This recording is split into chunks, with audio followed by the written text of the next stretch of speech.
You're watching the Fayetteville Government Channel. Up next, full coverage of the latest meeting of the Parks and Recreation Advisory Board. The Parks and Recreation Advisory Board is composed of citizen volunteers and meets on the first Monday of each month. The board advises the City Council and city staff on issues that affect the city's parks and recreational programs. And now, the Parks and Recreation Advisory Board. All right, well, welcome everybody to the monthly meeting of the Parks and Recreation Advisory Board, March 5th, 2012.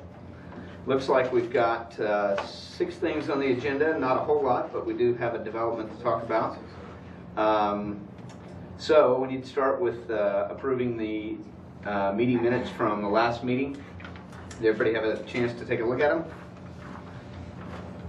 I scanned through them and I only found one little tiny thing, and it's just a typo, so I'll show you after the meeting. Just a misspelling and that's it. Everything else looked great. Motion to accept the minutes as written. Second. We have a motion and a second. All those in favor say aye. Aye. All those opposed say no. Okay, we approve the minutes. Next up, we have a parkland dedication. Allison, you want to take us through that? Certainly. We have Project Cleveland to review tonight, and both the engineer representative and the developer are both here. Leslie with the phone and Seth Noons. This is on the northwest corner of Cleveland and Hall Avenue. There's currently, is it a fraternity house or some sort of student housing there now? It's a multifamily complex. Okay. It's got a red roof, looks kind of like the old Pizza Huts. It's in the southwest quadrant, and they're proposing 222 multifamily units. It's on about 2.6 acres.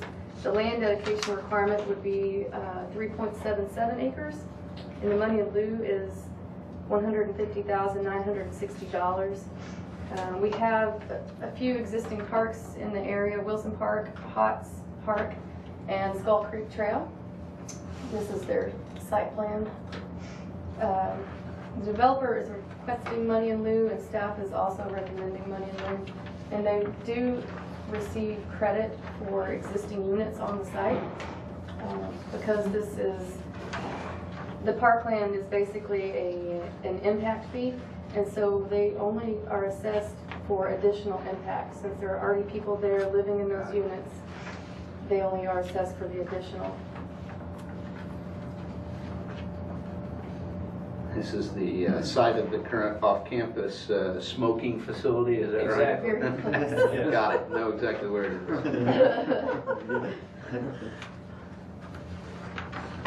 Okay. Any questions on the development? I think the only question that I had was you answered it up front, was the incremental assessment versus, because it's already an existing apartment. So that was the only question I had on the development. I don't know that there's any additional land that you could turn over because it's such a small parcel. Very small. Anyone? Okay, do I have a motion? Motion to accept staff recommendation. Second. Okay, we have a motion and a second to accept the staff's recommendation, which is money in lieu. All those in favor say aye. Aye. All those opposed say no. Looks like that one passes. Okay. Next up, Philip, Botanical Gardens. Well, I just went to orientation yesterday at the Botanical Garden, so I don't quite have all my notes together as far as a presentation. I can tell you a few things. They're a couple of months ahead of schedule as far as planning and seeding and getting everything ready for the spring. And they're pretty excited about, so they're taking advantage of the warm weather, obviously, through the winter. But everything's going quite well. They did have some new members coming in there to kind of reorganize a little bit, get a little bit more efficient.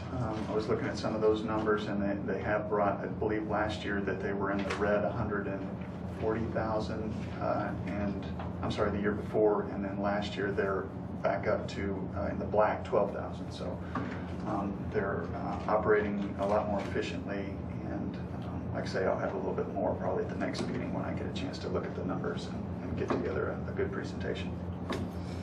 All right, super. You're still up. I'm still up. I'm ready for this one. This is just a little presentation of a nonprofit Fayetteville Disc Association that I'm the president of. And basically just kind of wanted to talk a little bit about, this is sort of a new thing that Connie's having us do. All the clubs are giving this presentation just to kind of fill everybody in as far as how we operate. So, 2011, basically we had about 250 members.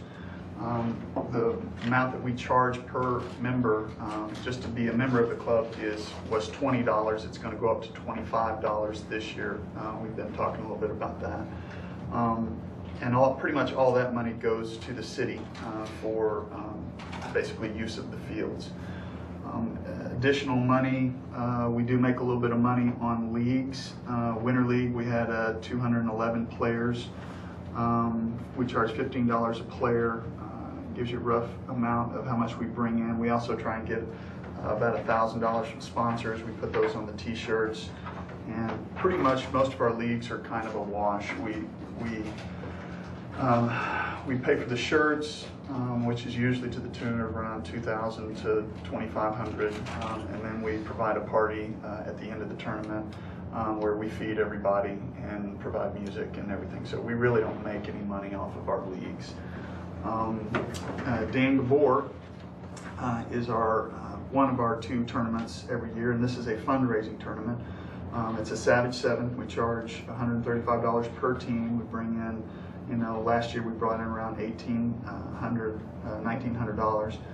Of course, you have to pay for the fields and refreshments and foods and stuff that we have out there. That all comes out of that. So I believe we ended up making around $1,000, and that $1,000 goes into a scholarship fund that we have set up.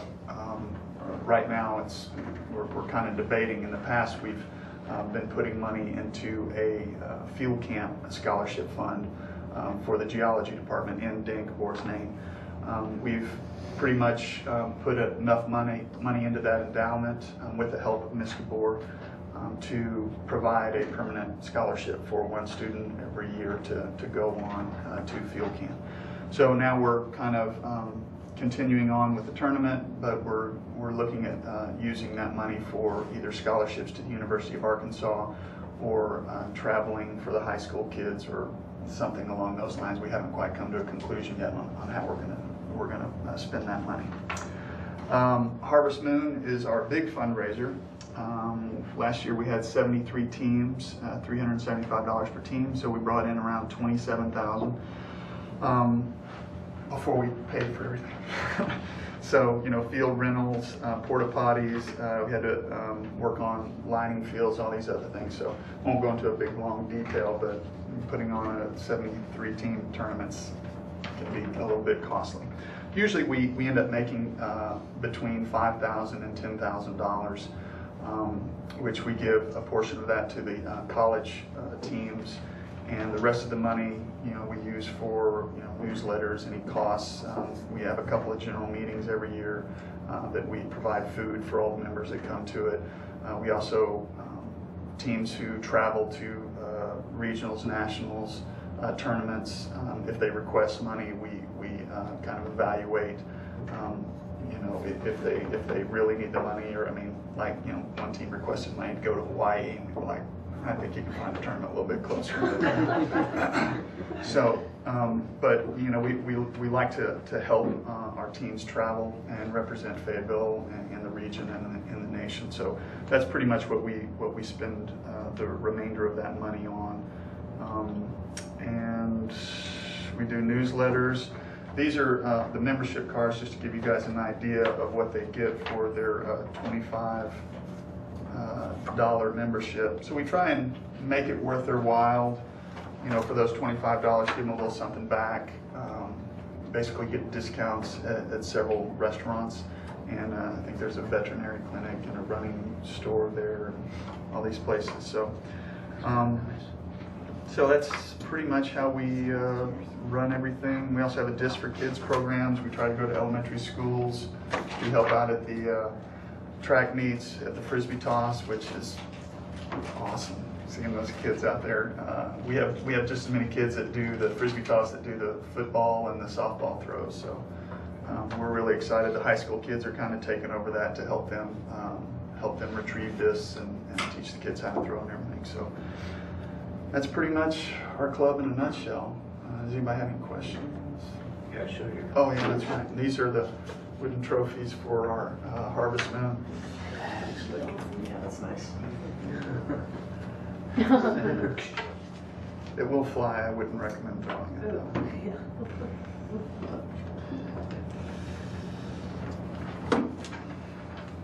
All right, thanks, Philip. Appreciate it. Okay, I guess Allison, you're next. We're going to talk about Parkland Dedication Ordinance. Yes.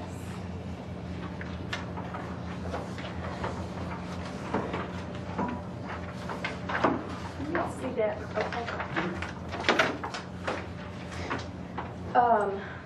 This year, we are charged with updating our Parkland Dedication Ordinance, the ratio that sets the amount of money and land per unit for when these developments come through.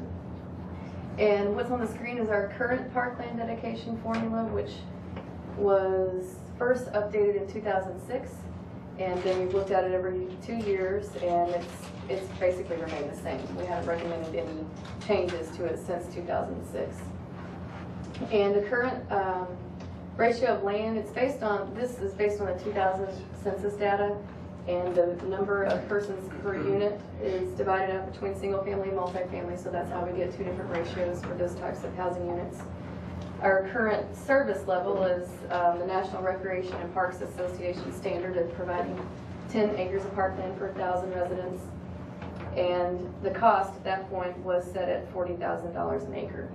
So then that's how we translate that into a price per unit.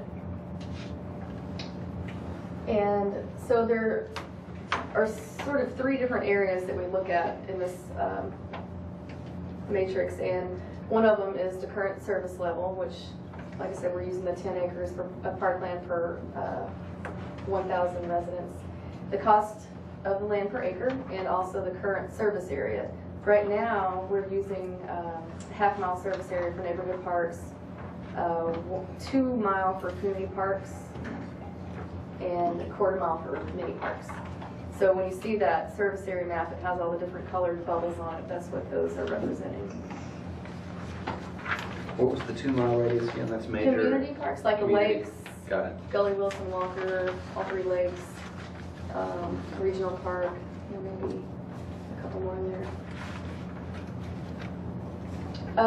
So the table that you see at the bottom is what the ratios would be if we used our Fayetteville's current service level, which is about 22 acres of parkland per 1,000 people. We have some pretty big pieces of land, lakes, Lake Sequoia, Lake Wilson, Lake Fayetteville, that play into that number. And then the persons per unit, that has changed based on the 2010 census data. And I guess those numbers are collected through the census every 10 years, so that's why that number hasn't been updated. Even in 2006, we didn't update that number because we didn't have data to do it. So these numbers come from the Northwest Arkansas Regional Planning Commission. They run studies all the time. They pull building permits, and they come up with the number of people per unit based on that census data. So you can see if we used our current cost per acre, the fees in lieu would be astronomical. Really not feasible, you could say. So that's why we had the developer to go first.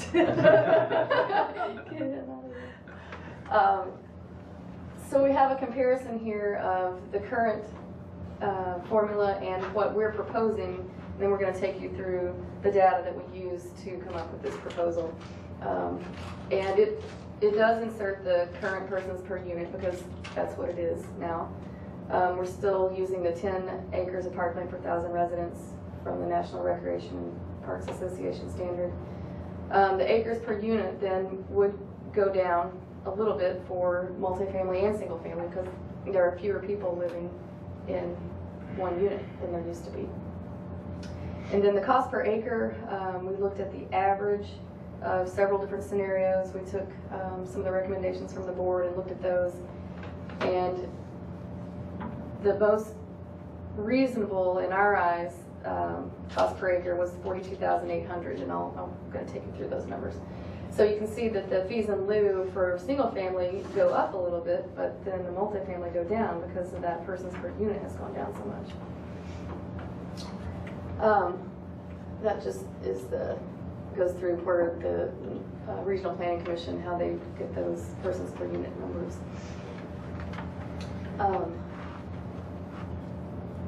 So our recommendation is, like we said, keeping the 10 acres standard, updating the cost of $42,800, and increasing the service area to 1 mile for neighborhood parks versus the half mile that we currently have. The land data is what we're going to go through next, and we collect all of the. Allison, before you go on, do we hurt ourselves, or do we have a negative impact on our ability to provide those parks by changing the structure between single family and multifamily if the majority of the developments that we're seeing come through right now are multifamily? We can't really help that because it is an impact fee, and that's how many people are averaging based upon the census that live in those either single family housing or multi. So, you know, it has kind of affected it. So the persons per unit is what's changing it, not the actual cost structure. That's an actual person per unit, and that's not a design, like this. That's what the census That's who is in there. That's But that can change. As occupancy changes. Exactly, that can change rapidly if we turn. Oh yeah, I mean it. But we have to have some standard to go by, and something that we can base our decision on. And I think Northwest Regional Planning Office is probably the best means to place that, because we determine by that how many acres per unit. So, because there's less people, therefore they're requiring less acres because there's less people living in that unit. I want to say that they did it over summer, at the very end of summer in 2010 is whenever they were coming around.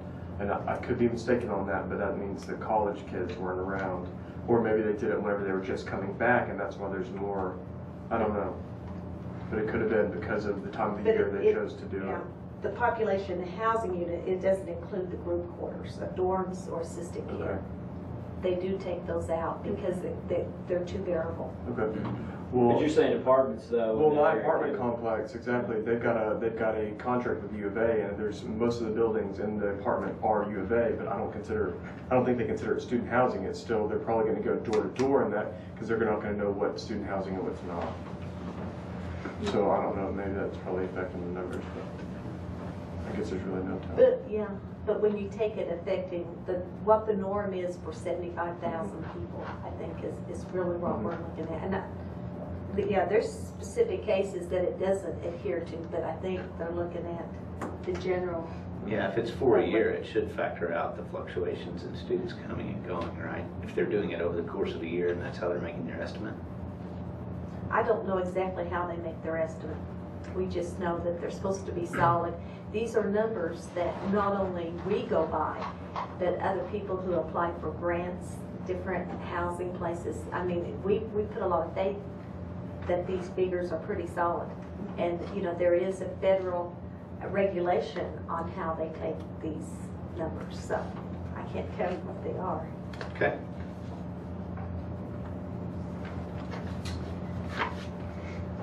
This slide shows, well, let me back up. The data that we get from the county is all of the parcels sold, and this date range June 15th through December 31st, June 15th, 2010 to December 31st of 2011, for parcels that they categorize as residential or agricultural vacant. So that means that theoretically they don't have any improvements on them, it's just raw land. And so that's what we asked them to run for us. And this includes the city limits and the planning area. I think Steve suggested that we take a look at that, and we did. And it added a few parcels, but not very many. I think it was two or three. Yeah, 3 parcels. There's only like 42, 43. I couldn't remember our number. I was trying to count it, but I kind of got up. 42 or 43 parcels that were sold So in this 16-month time period. Yep. So we looked at just the average and the median, and the average is $397,000 and 950, almost $398,000 per acre, and the median then was $101,000.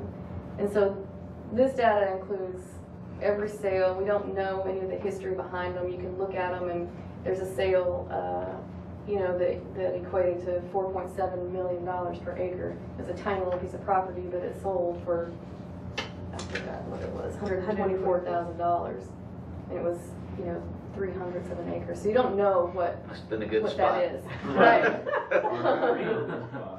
But we did do, you hate to fiddle with numbers because I don't want to ever be said that we were playing with them, but we did take out the high and the low, and still our averages was Yeah, pretty it close didn't change to it the too same. much. And what we just wanted to provide you with the data. We didn't really think with it. We just put it in the table so you could see it, and we'll go from there and decide what to do with it. So if you took out the parcels that were in the planning area, how much does it change? If nothing? That Goes up to 400,000. Yep, it goes So up just a hair. nothing. No, it really didn't change a lot. And do we know if any of those purchases were the city of Fayetteville purchasing It land? doesn't tell us where they're at. We could I guess research we that. I was just wondering if, Yeah. like that I parcel guess that we sold could. for $124,000, that could have been a water tower spot that we needed or something, where Right. we were willing to pay a Yeah. certain amount to get that spot. We just get the numbers and the parcel, information. We don't research each one. We could. So this is just the city limits. It takes out the things that were sold in the planning area, and it really didn't change that much. So doing it the way we've done it, which is only in the city limits, is fine then? Seems to be fine. For this year. Yeah. We were wanting to get a methodology, but we're going to keep going and let you kind of help determine that for this time. Okay. These are the 3 parcels that are just in the planning area, and they're all under 5 acres. There weren't any over 5 acres.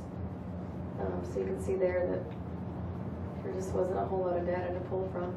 That's really interesting. I wonder what that would have looked like 5 years ago, Yeah. right? Mm-hmm. Yeah. A lot different. So now it's infill and multifamily. Mhm. And so this is ultimately the one that we felt was reasonable, and it's all the parcels over 5 acres in the city limits, and that's where we got that 42,800 number. And again, we pull out the ones that are under 5 acres because there's some assumption there that if they're subdivided smaller than that, they've probably already had some improvements made to them. And this is how we did it back in 2008 Mhm. too. We did 5 acres or larger. Yeah. So the database isn't very big. No, it's not. Wow. The other numbers that we have to go by So are unreal. I don't know if we want to talk about this and then move on to the service area, or how do you want Y'all want to have some discussion over this data? We can go back and forth. I know it's the first time you've seen it. And if for some, we don't expect you all to make a decision if you don't feel very comfortable doing it tonight either. to? Or do We you have just some wanted other to suggestions? present it to you and let you, we could always go by some type of a percentage, go by those higher numbers and say, well, 80%. On the one hand, it's a surprisingly low number of sales Mhm. that you don't really want to take a sample from. On the other hand, it's not a radical change in the average price per acre, and it doesn't really upset me. I don't think it's a concern.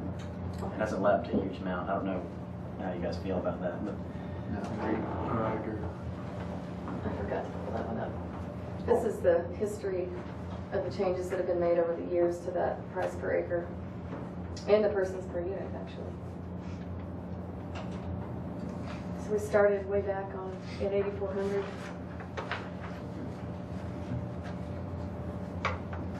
The biggest change actually was in 2006. It changed from 23,000 to 40. When the boom.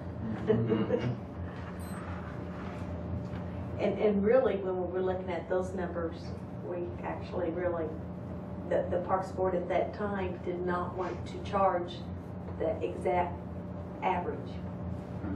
They felt it was too much. It was way too much that the developers wouldn't Too much of a buy leap, into or it. too much of a change. The deviation from it.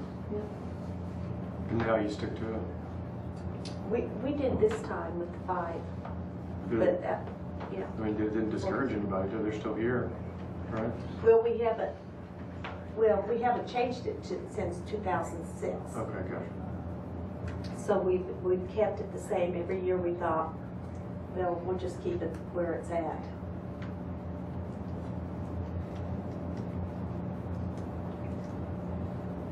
But I think, what we had in mind at first was to do the same to adopt a methodology for it. But I think with all the infill that we're seeing happening right now, that we might want to wait and see kind of how things happen, because I don't know. I don't know if there's I think the methodology is fine, I think, and my concern was I wanted to see what we had going on kind of outside the city limits, what may be happening in the planning area, could either take it up or down drastically depending on what's going on outside. I do think that we have to continually look at it and be flexible, because that number could go from 5 to 0 or 5 to 25, and so I think we have to balance being fair for the developers and having a methodology. So I'm fine with the 42,800. yes. Sorry. Well, is the flexibility you'd like to see, like revisiting it more often? I think that you need at least 2 or 3 years for a developer to know that that's what's coming. Yeah, I would agree. Okay. You have to be consistent so they know what they're They getting have to plan on into, something. since it takes a while to get things done. And of course, after you all, it'll have to go to the planning commission, and then it also goes to city council. This may be a completely other subject, but larger cities have an open space. They have a parkland dedication and open space ordinance.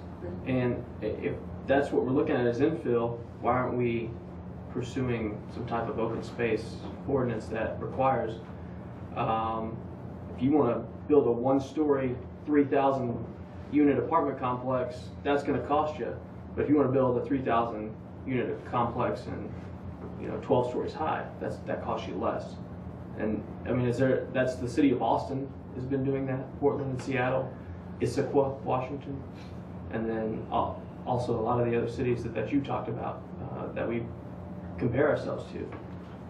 I was wondering why haven't we? Is that just something we would have to go back to get legislation for? Yes, we would. And, this has been back in 1981 when it was passed.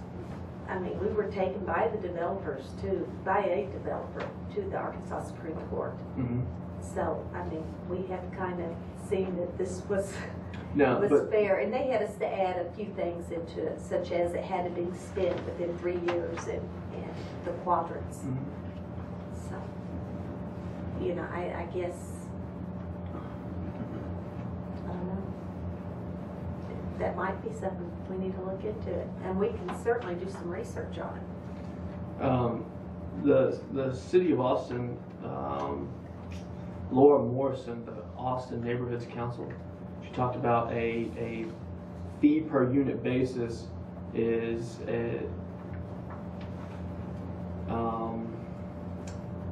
to be more comparable to the better park cities in the country.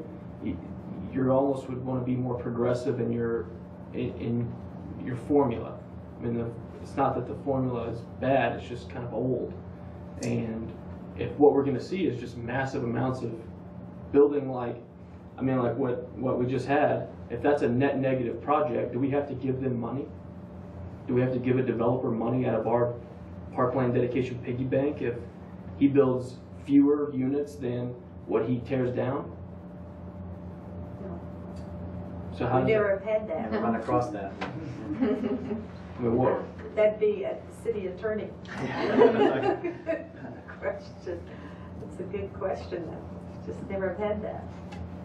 but I mean, if that's what we're gonna see is units come down for more units to go up, well, how are we gonna continue to provide parks for the people that are moving into those units?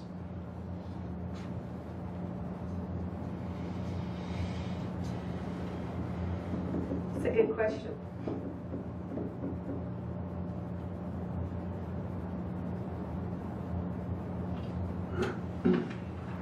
We do So I like- guess if it's an impact fee, and taking your analogy even further, if somebody were to bulldoze 20 units and put in 2, then net there's no impact, right?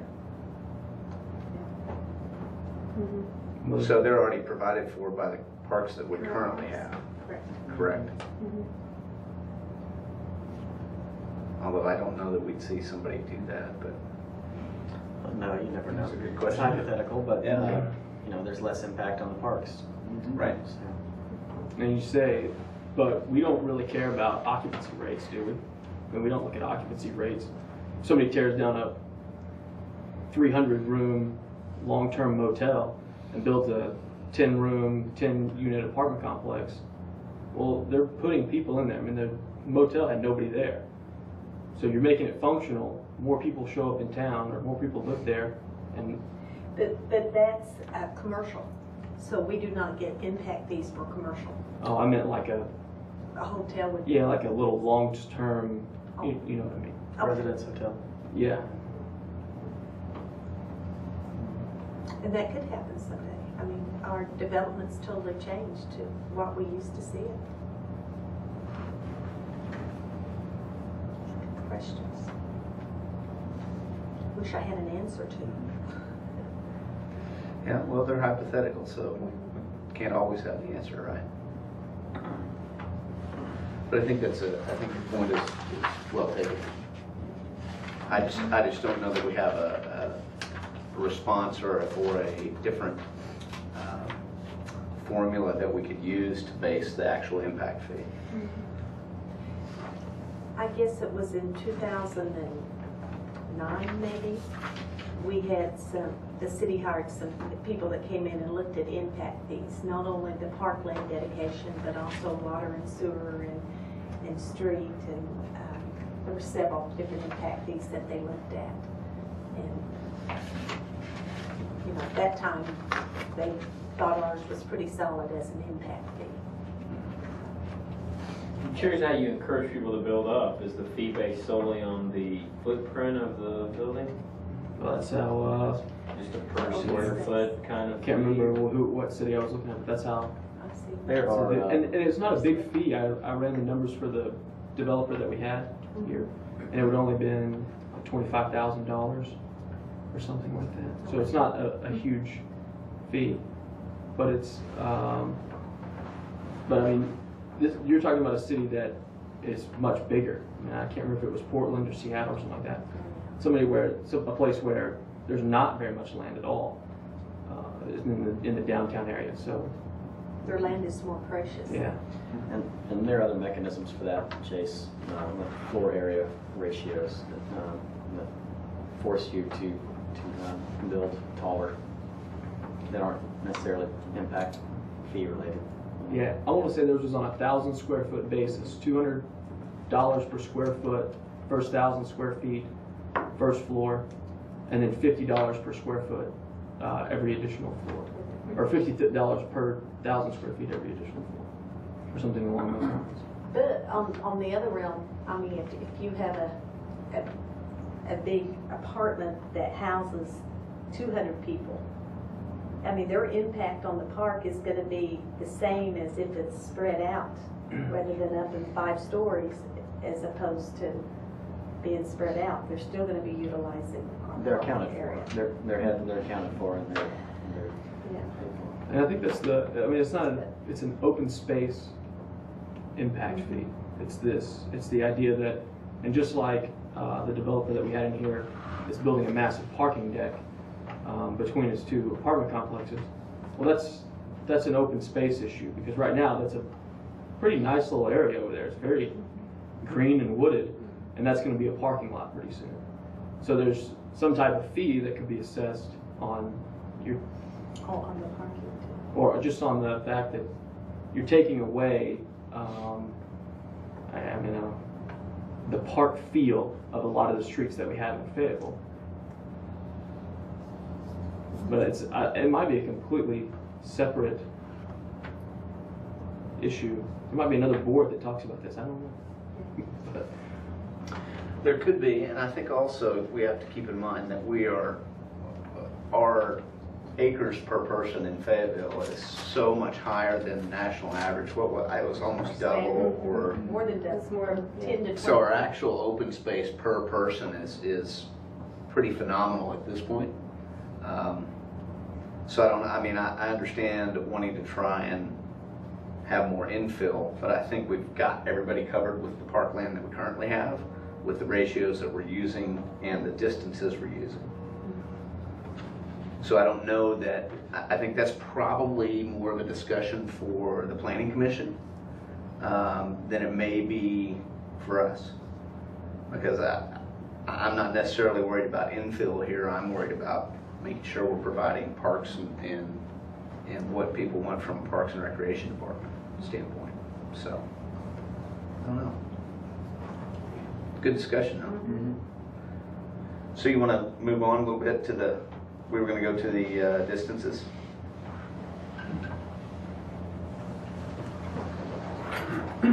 This is our current service area map, and as I mentioned, the yellow bubbles are a 2-mile radius for our community parks, and the green, and this is updated a little bit from the one that you probably got in your packet for orientation. The light green are neighborhood parks, and then the dark green are natural areas. We wanted to go ahead and show those because they are providing recreational opportunity for people. We just hadn't had them on there in the past, so we just made one different color so you could differentiate between the two. But so we've got pretty good coverage, and that's with a half-mile in the neighborhood parks and natural areas. And so this shows what that overlap would look like if we increase it to a 1 mile.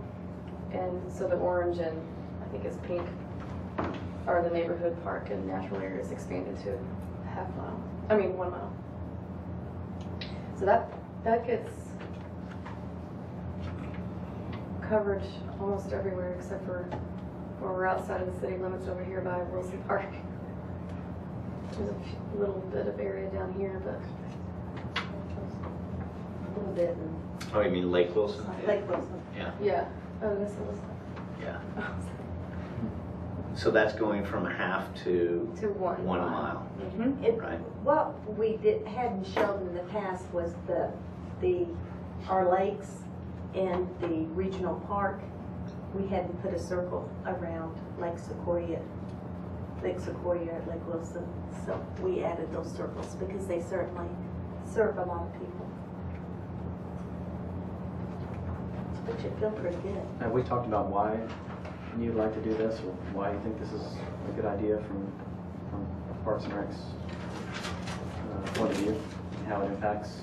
We have not, but I think some of it kind of goes from what Steve was saying about our current service level is so far above the national standard.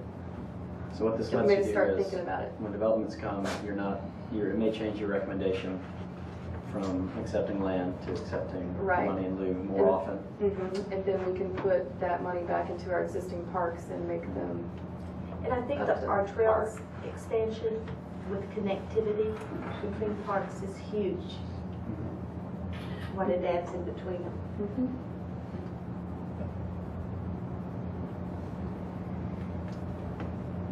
It also becomes increasingly difficult to maintain. Why would you say that? Come on, Byron, you can handle it. It's interesting because I rarely hear comments about people needing a park closer to their house, but I do get a lot of comments about connectivity. I'd say it's a 80-20 split. 80% of the people would like to have better connectivity from their part of town to maybe larger parks or other parts of town. Very few of them would say, gosh, we really need a park over here. So from my perspective, it fits with what I'm hearing from most of the folks that have comments. I don't know, do you guys get? I agree with that. I would as well. I mean, I live in an apartment complex, but I mean, there's trail deck behind the Crown Apartments, but it doesn't connect really anywhere. But I mean, I also don't really need parks. I've got the courtyards in the middle of my apartment complex that I can go sit outside of. So I utilize a lot of that space. But if that trail connected on through, I would probably walk or be more apt to go to a larger park. Is that what you guys are hearing from the community as well, or Yeah, and I hearing think different things? that's what other cities are more or less doing too. You don't hear so much about the neighborhood park as the community park. Because the community park takes it a little bit further in the amenities that you have there are the bigger things such as the ball fields, the swimming pool, the tennis courts, the skate parks, all of those things. So I think it does, and also with the cost of fuel, the cost of maintenance, you know, traveling from park to park, we spend a lot of time and a lot of money going from park to park too. So.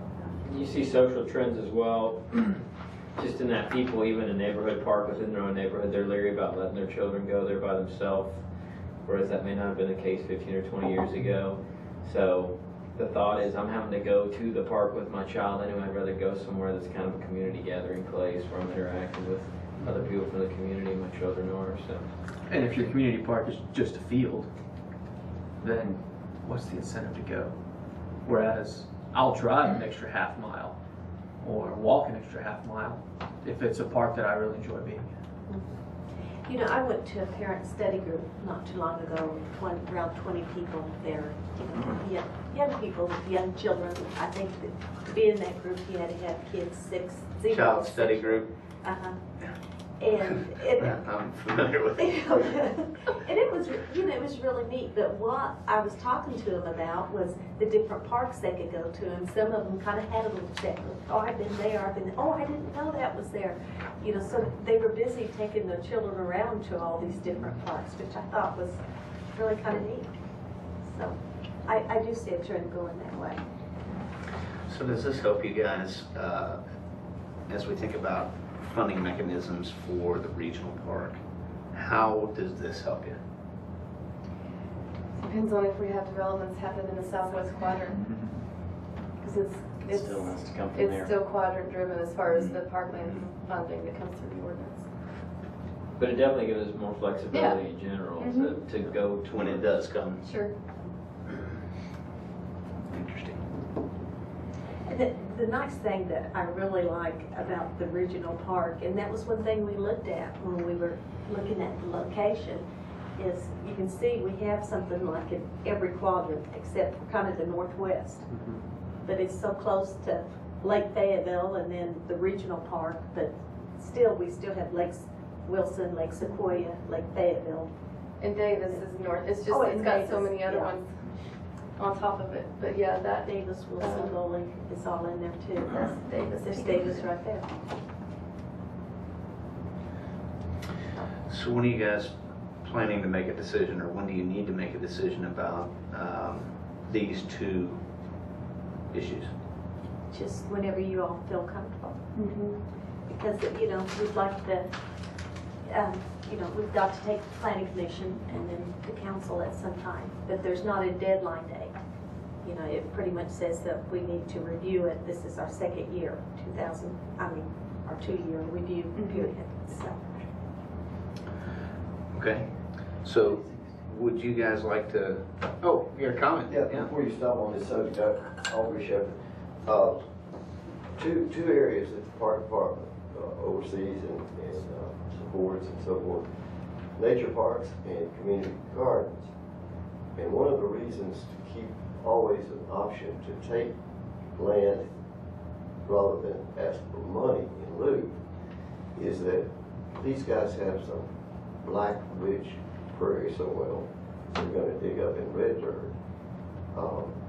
Then that's an area that you want to get a piece of or a community garden where you don't have to bring in soil, there's a lot that you don't have to do if you get some prairie wetland for gardening and for a nature park. So, if you went too far in that direction, then that would eliminate those. And they don't take the same level of maintenance that something with playgrounds and lots of mowing.